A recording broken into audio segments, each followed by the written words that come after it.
with the groom and the groomsmen, and maybe even some off kind of cameos, quick shots of the groomsmen talking about kind of preparing how he feels about the wedding and what you know, kind of the feeling behind it. If I have access to the bride before the wedding, and sometimes you don't, sometimes people just show up, and I'll get obviously the bride arriving at the church or the site that you're getting married at and the location. But if I have access before that, kind of the preparations and things like that, that's always kind of nice to get some video of that as well. And then we tape the ceremony. And that whole ceremony gets covered in entirety. We will try to use a wireless microphone as well to use on the groom, so we get nice audio for the ceremony portion of your wedding day.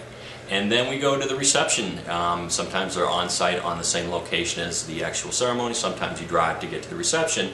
And the first dance, the dancing with the parents, the cutting the cake, everything that happens at your reception, obviously we tape and keep the tape going throughout all those different events. And then usually what we'll do is maybe do 1 or 2 shots, kind of just to end the video with. Just kind of take you aside. The photographer will take you aside a lot too as well, but I try not to monopolize too much of your time. Just take you quickly aside to grab a couple of shots that might be really nice shots for the editor to use to kind of finalize kind of your wedding video, to make it kind of a special package. Usually I'll bring 1 camera, but if I can and I have access and the church has a balcony, sometimes it's nice to set a second camera in the balcony. No, it's unmanned, but you have a camera in the balcony, and what you do then is just set that up and start recording before the ceremony, so you have kind of a wider shot of the whole ceremony area where the bride and the groom and the justice of the peace or the minister or the priest or whoever's conducting the ceremony. You have that going the whole time too. It's a nice cutaway shot for your editor to go to. And then normally I will be up in front if it's a single camera, or whether it's a 2-camera shoot, I'll be the guy up front by the kind of in front behind the justice of the peace or the minister or the priest, looking at the bride to get that nice shot, looking at the bride from that angle, kind of a closer shot of just the bride and the groom. I mean, I think there's a way to get the shot without being too overly obtrusive and getting in people's way. I mean, I think you're going to, at times you're going to have to get into some people's way occasionally to get a shot that you need.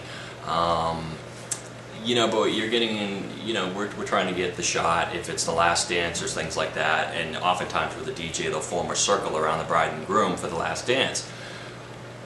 Well, sometimes I'll tuck myself inside that circle, and sometimes I'll be outside the circle.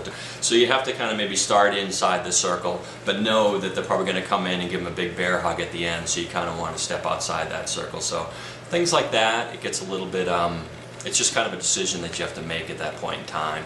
I think that with, you know, you don't want to be obtrusive, you don't want to be just obnoxious, but you obviously still want to be able to get the video shot.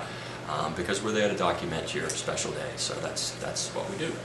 When the group of people during the last dance come in and the DJ says, come on in and give the bride and groom a big bear hug, oftentimes to get a pretty good shot of that, what you need to do is grab your camera, your tripod, actually kind of collapse it down and lift the tripod up real high. So it's kind of an abrupt move to get the camera real high up above the crowd, but ultimately that shot, the editor can work with that in post-production, and you get the shot above this crowd of maybe 8 or 10 or 12 people.